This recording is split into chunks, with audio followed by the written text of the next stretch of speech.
And welcome again to Stay Home and Stay Healthy webinar series. This is a new series that hopefully doesn't last a long time. And why? Because we all want to go back to normal activities, normal life, normal lifestyle with this whole COVID-19 pandemic. One of the interesting things that I was just discussing with our marketing team is that this is not the only pandemic you folks know about. There's another pandemic out there, which is basically the one that affects 9 out of 10 people in the United States and the rest of the modern world, which is the metabolic disease pandemic. You guys know what it is. It's diabetes, high blood sugar, high blood pressure, heart attacks, even cancer. It's the same disease. It's a disease of having too much insulin caused by a couple of factors. We believe it's three factors, threefold. One is the amount of carbs we eat. Number two, the what resides in the food, which are the contaminants like pesticides, herbicides, fungicides, chemical fertilizers, plastics, and thousands of other components that are there that have been man-made by food industry, agro industry. And then last but not least, the impact on the microbiota or the ecosystem that resides in your gut, which is a living organism within a living organism. So it's all three things that are pointing towards this rampant pandemic that just met another pandemic, which is the COVID-19. Now, maybe people weren't aware that the pandemic existed from metabolic disease, but now they do, because you know, if that you have metabolic disease, you are going to have a higher risk of mortality or severe symptoms, developing a severe case of COVID-19. So it's when two pandemics collide. But enough about bad news. Let's talk about good news. I have a guest that I have known for many years, and we've worked together, and I dearly love her as for her, let's say, compassion towards others, and she has seen so many lives transformed over the years, and that's why I brought her on today. Laurie, welcome. Hi, Dr. Ortiz. Hi, OCC family. Great to see you. Everybody knows you. It's nice to be here.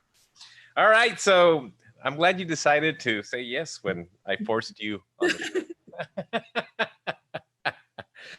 So how are you holding up? Is staying at home something different for you, or is it just every day, day in, day out? You know, I work at home from my home office, so I'm used to being at home. I miss attending church with my church family. You know, we're doing the Zoom meetings and things like that, but there is something missing, I think, when you can't hug on people and, you know, really see their faces. And it's one thing to be kind of hopeful that as soon as this ends, but I don't see this thing ending. I kind of see this becoming the new norm. What do you think of that? I do think there's going to be a new normal. I think it'll be interesting when everything plays out, what we find out, because we're hearing so many conflicting stories. I know we need to be careful. I think we needed to prepare like we did, and I'm so glad that we took action when we did. But I will admit, I'm starting to question isolating the well at home all the time instead of isolating the sick. So I don't know. I've been listening to, of course, all your webinars, and just trying to decipher all the information that's out there and figure out what's really how we really move forward. And there's, well, if you've been following our my webinars, there's obviously these webinars, which are basically just general information, and those that are highly specialized. The last week I had 3 Oxford University experts in pharmaceuticals, in viral and mathematical modeling, and they're really cautious when they speak, because that's the way scientists speak. They can never say something completely is true beyond a doubt, except if it's been proven under the rigors of science. Mhm. So I kind of got even a little desperate, and I asked them right there during the webinar, I said, well, is there any glimmer of hope? I mean, are we gonna? And they all agreed that yes, but still there's stuff we don't know. We don't know if this COVID-19 actually causes immunity. So if you get it, and if it doesn't really cause immunity, you might get it again, which then would basically inactivate any type of effort for a vaccine, because you can get vaccinated, but you're not going to create immunity against it. So why the hell even try it, right? And these are the things that are still not known beyond a doubt. Mhm. We, as time goes by, we learn. So one thing for sure, COVID 19 is extremely contagious. Mhm. That we do know. Number two, around the numbers have been thrown around between 40 and 60% are asymptomatic, which then would mean how can you restrict only the sick to home when you don't know when half of them are really sick, because either they haven't developed symptoms or they're never going to develop symptoms. Right. And again, that's the biggest problem, because you would have to test everybody. Now, let's say you do test everybody. Well, the problem again is that you can be tested today and you can be positive tomorrow. Right. It's a timeline. So all these are the things that worry us from from a company standpoint. Um, when was when was it when we closed the hospital? Last week of March. Last week of March. So, and we instated, we initiated safety protocols 1 week before, right? Mhm. Yes. And I was kind of seen as a little nuts back then, but I remember I immediately called a meeting of all my staff and all my advisors, and we put together a program. The this is the second week of March, and we said, you know, anybody traveling to our center is going to be received. Their luggage and their handbags are going to be processed with disinfectant. We're going to ask them to use the sanitizing cleaner, and everybody was donning a mask. Yes. This is second week of March, and well, I was criticized basically by some, but the logic is that if I use it not just for my own protection during a surgical procedure, I don a mask to protect the patient's incisions, because, well, again, it's common knowledge that we are exhaling micro droplets, and of course, those micro droplets have infectious material. They've got bacteria, virus, etc., and they could potentially infect the wound of the patient. So I said the logical approach would be to have everybody wear masks, and everybody kind of took it well. Were there any comments You back know, then? I think our patients took it really well. And doctor, you know, you're the leader down there in Mexico. And so I think the people that got upset were the people that realized if Dr. Ortiz is closing down, that means we're going to have to follow suit or look really bad.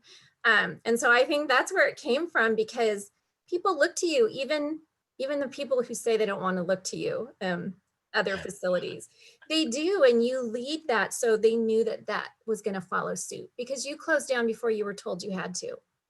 Yeah, and you know what? It's interesting that the day after we closed down, California put the travel restrictions on, and a couple of days after, there were the international travel restrictions. So travel restrictions have never been applied to U.S. citizens or residents, but that would have made things much more difficult. And of course, the biggest risk was the unknown. What happens when somebody's recovering from weight loss surgery and the COVID-19 uh, uh, and a COVID-19 infection would happen to strike them, and the results were there was an increase in the severity of the development of the disease in patients that were convalescent from a weight loss surgery.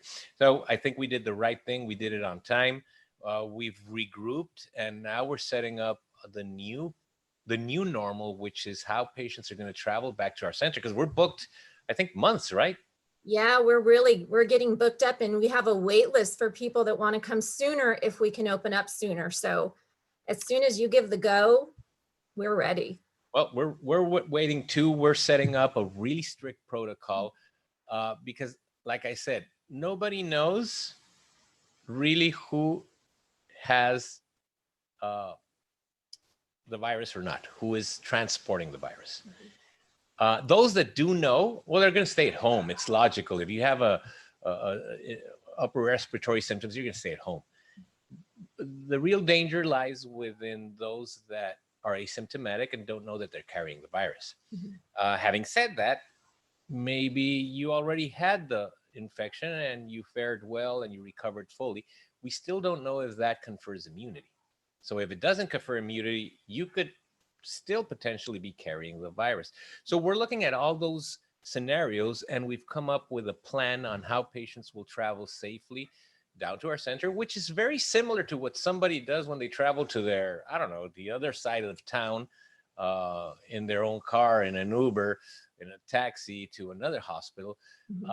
The beauty of this is that we are a closed hospital. We only take care of bariatric surgery patients and only our patients. So there is no potential for these cross contaminations that are unknown in general hospitals or in other hospitals where you have different medical groups interacting. We're really strict about doing all the pre-surgical vetting and then looking at all the possibilities and then doing a quick and safe travel to the center, having the surgery, isolating patients from each other. You can travel with family members or not, and then getting them back home to recover. What is good news is that it is now known that if you do not have metabolic disease, or, and again, metabolic disease being excess weight, obesity, sleep apnea, high blood sugar, high insulin, high blood pressure, and these things resolve in 70, start resolving at 72 hours after surgery, and around 3 weeks most patients have completely reverted all their metabolic disease. That gives anybody undergoing weight loss surgery a much better chance at fighting the COVID-19 virus than if they didn't have the procedure. So I believe that's why people are kind of flocking to weight loss surgery and saying, I got to get these chronic diseases under control. Right? How can I get myself healthier going forward and stay healthy? And by resolving that metabolic issue, it's going to help you with what's coming in the future. Because this is, I think these pandemics are something that we definitely haven't seen the last of. So we need to protect ourselves every way we can, including getting healthy. One of the things that I believe is that, yeah, there's going to be the slow opening, the soft opening, and there's probably going to be another spike down the road, maybe September. But it's going to be a lot more controlled because by that time, we're going to be able to pinpoint where the spikes are, where not the spikes, where the breakouts are happening. And that's a combination of tracing contacts and of using testing, which is completely available at our center as well. And we're probably going to institute quick testing to all our patients prior to surgery, just to be on the safe side, just to know, just to give them peace of mind, and of course, give ourselves peace of mind as well. So let's jump into another topic. Because this is all stressing everybody out. Let's talk about happier times. So the question, Laurie, would be, what are your, let's say, highlights of having worked so many years, collaborated with OCC? First of all, how long you been with us? Well, I had my surgery in June of 2006 and started working with you in July of 2006. So it's been a long time. Wow. You tolerated me that long. We don't work in the same building. Exactly. So tell us what you do. Well, I'm the lead patient coordinator, so I give information to patients. I also help make sure that our other coordinators are educated. They have the information and tools they need to really help people looking into this surgery, get them on the calendar and guide them all the way through their surgery, and then help them with their follow-up beyond. One of the things that I know to be a fact is that our your team, Mhm. uh, which is not paid commissions, or you guys aren't independent. You're part of the company, Mhm. which is something that you're going to see across the board, and you can explain or elaborate on that a little bit more on how most of the international health tourism centers work. Mhm. You guys are like an essential part of the equation because, like I said earlier today in a call, it's like my job is really easy. It's a 30-minute procedure. You guys are on the phone and talking to patients. I don't know. What's the average time you dedicate to a patient? It can be so different, Dr. Ortiz, because some people, if they come from a referral from another patient, they already have a lot of that information. So they may just call and they're ready to book. And so, it can take 45 minutes to get someone going. But someone who's really looking into weight loss surgery and considering going out of the US or Canada, we need to spend a little more time with them and educating them about what makes OCC different, and our success rates and the lack of complication rates, and why this is a really safe place to come, and not having to go through all the red tape that and the wait times that we see with patients having surgery in the US or Canada. It can be years a wait, and we can get them scheduled in a matter of months. What are the stories that come to mind when you say like, "Wow, that was something that left a mark in your memory"? Well, I still talk about this with people, but really I'm going to tell you my story, because I remember finding you online, finding OCC. And then that was like, I didn't know I could go to another country to have this because my insurance wouldn't cover it at all. I wasn't sick enough. I wasn't overweight enough. And so then I began looking at other facilities and narrowing it down. And it really kept coming back to OCC, which I think is a pretty common story for people. And so I thought, well, it can't all be good. Let me go look at, I got to find something bad about this. And I looked on the forums, I looked on, other support group sites, and it was like, oh, I had to wait in line at the border, or I had to wait 15 minutes at the airport for the driver. And it's like, you know what, if that is your only complaint, that's where I'm going. I don't mind waiting a little bit at the airport because the driver got stuck in traffic. And I remember arriving into Mexico and thinking, okay, I arrived right to the hotel, and it was like, okay, this is as nice as they said it would be. Let's see what happens tomorrow. And your mama showed up to pick me up at the hotel, Mama Ortiz. Mama. And it's like, okay, this is, I'm really comfortable with this. So we went, and we're driving there, and I'm like, okay, that other shoe is going to drop any minute. And we pulled up to the facility, and it was like, okay, this is nicer than anywhere I've been in the US. So I just kept waiting, and I tell people, okay, it's 14 years later and I'm still waiting for that other shoe to drop, because it never has. It was everything I was told it was going to be and more. And that's what I tell patients. Until you walk in, I hear patients talking about they're so nervous. They're so nervous to come. I said, wait till you walk through the door. Wait till you get into our waiting area and you start meeting the doctors and you meet those other patients. You'll just be excited that that nervousness is gone, and you're just so excited. And that's what I hear back from patients. Once they see you, once they see the office, and they see how well they're taken care of when they're there, it's just about the excitement and not about the nervousness. And it's been 2 decades that I started doing weight loss surgery. I was kind of pushed into uh, something that it kind of fell out into my lap because 25 years ago, well, obesity wasn't that rampant, but it was kind of the start of this pandemic. And at the same time, weight loss surgery was almost non-existent. So I had just graduated from the surgical residency, and I got invited to this event in um, Mexico City. Excuse me, and it was 5 surgeons invited from America, and then we started doing some a course that lasted 2 3 days. We had Professor Mitiku from Belgium who spoke about a technique, and then we did some surgeries, and then that was that.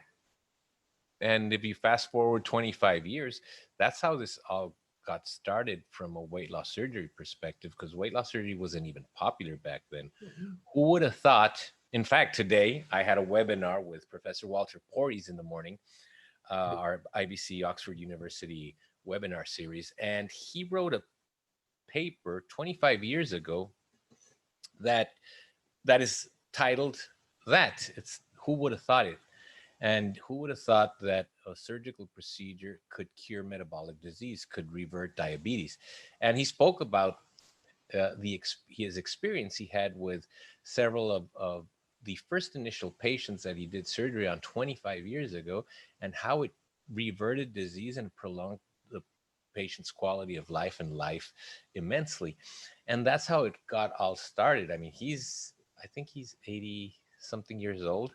Spectacular, uh, uh, incredible gentleman, professor, hailed by all weight loss surgeons globally, very well known. But it was an honor to listen to him and see how our humble beginnings Mhm. were just trying to perform a surgery that had the impact of weight loss, but who would have thought it cured so many things? Now, having said that, you have a very unique perspective because you had a revision surgery yourself. I did in 2006. I had my band, um, which I loved, and it worked great for me until it didn't. I had an accident where I couldn't walk for almost a year. You remember me on my little knee scooter down there. And so I really couldn't be very active. I had to have my band unfilled because it took a couple surgeries for me to get my foot put back together. And I was putting back on weight. And then I just couldn't get back to my sweet spot with my band. I was going back and forth with fills, and all my patients having the sleeve were just doing so incredibly well. And I was like, you know what? It's just not working for me. I don't need to be embarrassed. I just need to get on top of this. And came and had my sleeve revision. And I love my sleeve. I love it. It's that more consistent restriction. I developed a bit of an obstructive restriction with my band.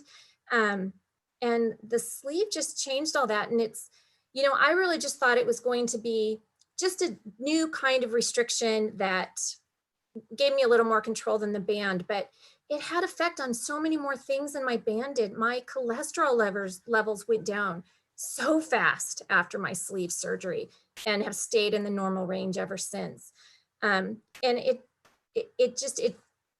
had more, when you're talking about metabolic change and things like that, I'll admit, I wasn't thinking about that. I think a lot of our patients aren't thinking about as many of the health benefits, especially our women, and you know who you are. We're thinking about summer's coming and I want to wear a better size pants or whatever, but until you're doing it, you don't realize all the things that get better. I mean, even I'll be 55 this year. And I think even with the sleeve, it's just even improved. It's just my overall health is just so much better than it was. And so it shows when you take care on the inside, it can really show on the outside. Oh, you've done a spectacular job because you look incredible. Every time you come down here, you look younger and I Mm. look older. I'm going to have to start growing some Botox bangs though, if they don't open up soon. Yes, my wife's been saying the same. Do you think they're going to open up very soon? So yes, a lot of folks have undergone the procedure. We're over 22,000. We're probably near 23,000 patients. And I remember patient number one, and I try to be their uh, most. My philosophy is kind of try to hold the patient's hand because I know it's a difficult thing. Now it's going to be social distancing, so I'm going to buy an extension with a hand on it. I'll figure out because you know that us Latins, we're huggers and we celebrate life and knowing people. So I think that's going to be my biggest challenge, having to keep that a distance from my patients, because I thoroughly believe that a warm touch in the shoulder or in the hand helps somebody feel that warmth, that compassion, that removes all fear. Because I mean, it's a big step. Undergoing weight loss surgery in a foreign country with some dude that you don't know, that's all over YouTube. And it's like, is that guy for real? I have so many stories that are funny. But in general, it's, I always say that I've been blessed to bless others because I thoroughly enjoy and love what I do. Me too. Me too, Dr. Tees. And I have to correct you because you say people come down there and they don't think they know you. I think everybody who comes down there feels like they know you, and they just want to put that face with what they've seen, because you're a rock star to our OCC family. They all really feel like they know you. And I've been there when patients come back and you haven't seen them for a while. They're bringing another family member or a friend, and you remember them. You remember details about them. You practically run up to greet them. So everybody, they feel like they know you, and you make a point to make sure you know them too. Well, that's actually the biggest, the best part. The most incredible part is having somebody that I haven't seen in a long while, and I look at them, and it's not until they swipe out their passport or their driver's license, or usually it's a picture that we took before, and then suddenly it's like, now I remember you. You were in room so and so, and suddenly they're with family members. Yes, this is dramatic, life-changing procedures, life-giving procedures. So going back to the fun part of this, like, we've done really unique things. We've done complete families. We've done a lot of mother-daughter teams, husband and wife teams. What else do you remember? Well, I think, the Long family really comes to mind. I think there were a total of at least a dozen, if not 14 or 15 total. The sisters, I think 4 sisters came, and then they started bringing their children or nieces and nephews. And they've really kept in touch with me too, which I love, because I don't always get the pleasure of meeting the patient face to face. That's the part I miss out on. So when patients keep in touch with me after, and I always ask them to, and I think in our Facebook support groups, if you're not in our groups, join our groups, because that's where the OCC family shines, and you really will be made to feel that way. Yeah, I remember they've got a picture in long table. They're all having dinner, and it's a before picture, and then you see the same picture again, but they're all thin now. It's having dinner at the same time. Dramatic change. Table, yeah. Yeah. So that's when I get to know patients better, especially after surgery. I really enjoy that, because I don't get to meet them face to face.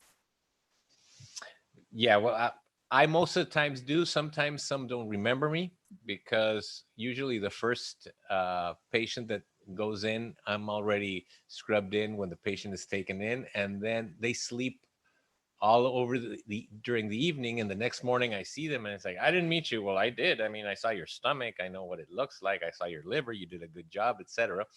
But in general, yes, I have a good time walking in each room, and then shooting the breeze a little, and getting to learn all walks of life. I mean, from most of our patients, US, Canada, but we've had patients from, I don't know, every corner of the world at this point. New Zealand, Australia, Japan, China, Africa.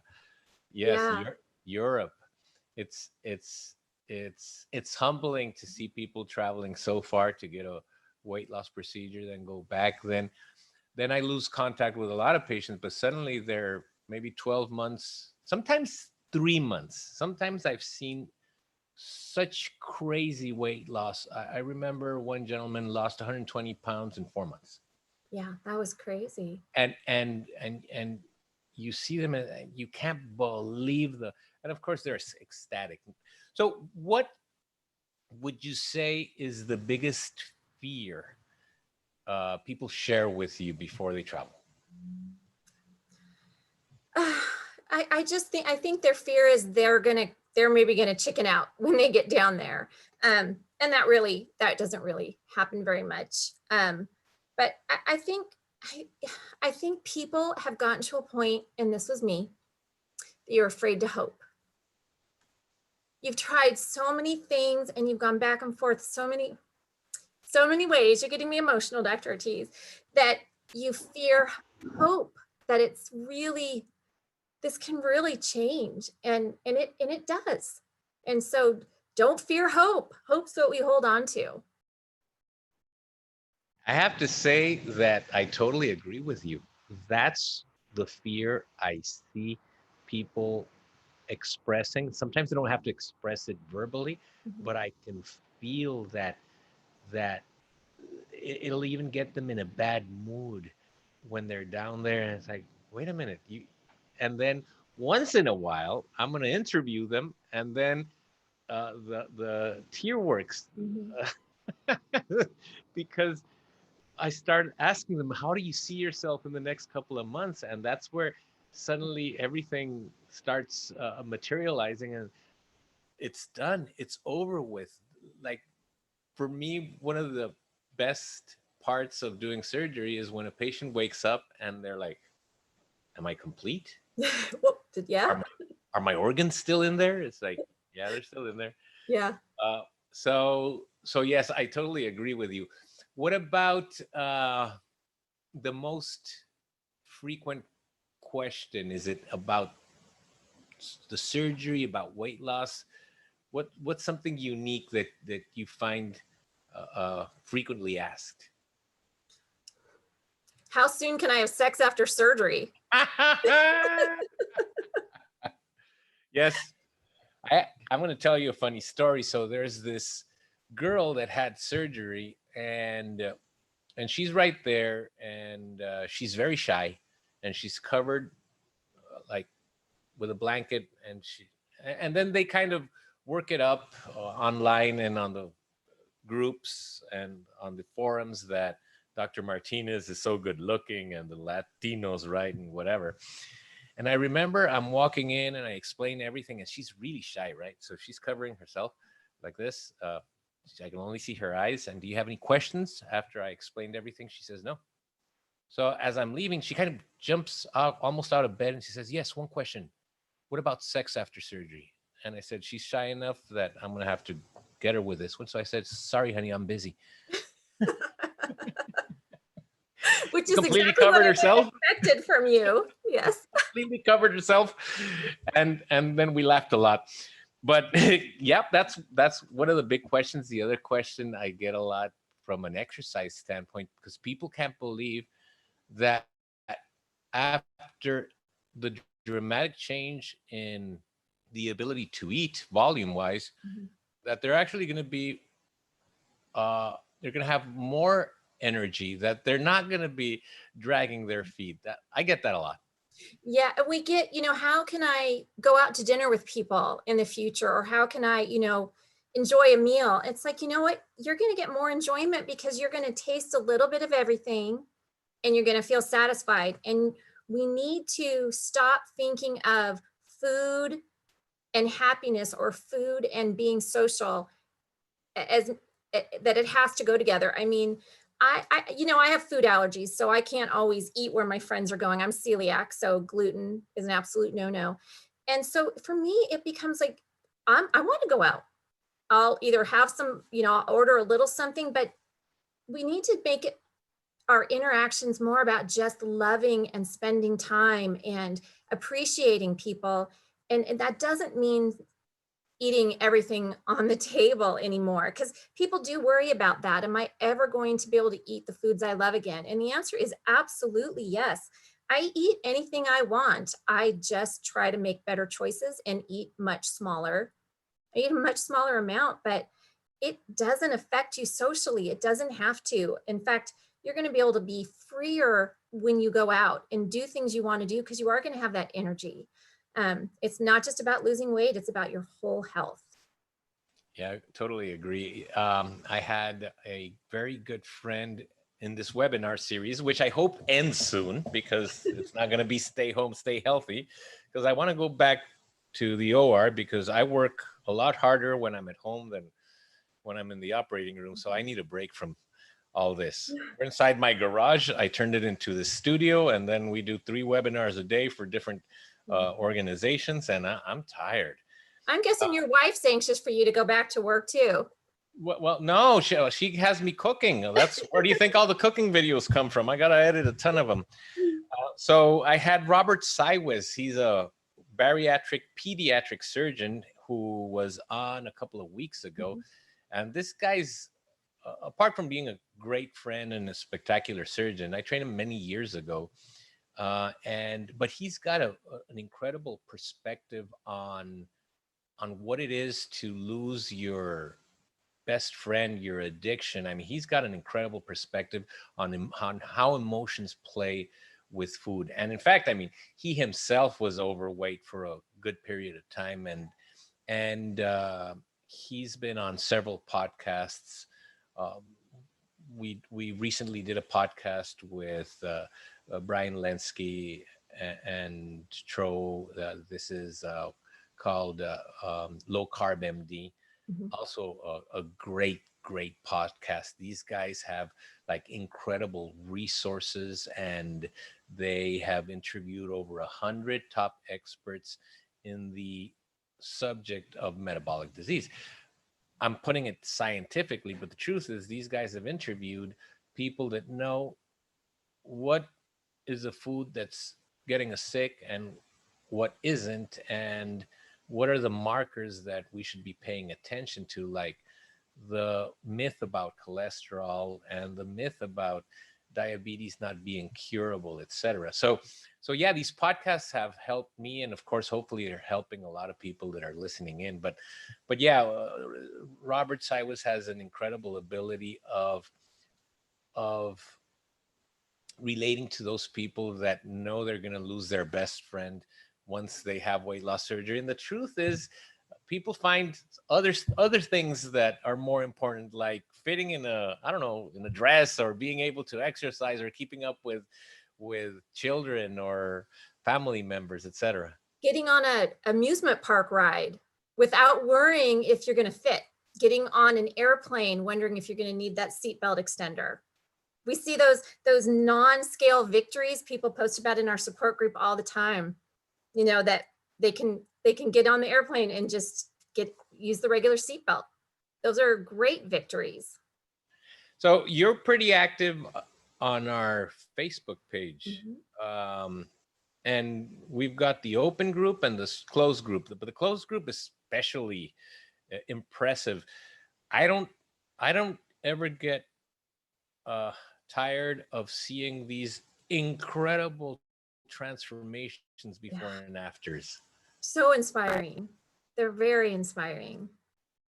And you've been on them as well. I've seen your before and after pictures posted once in a while. Yes, I don't like to post my before pictures, but you know, it's all a journey, and everything's part of the journey. So you can't be embarrassed or hide from what it was. You move forward and change it.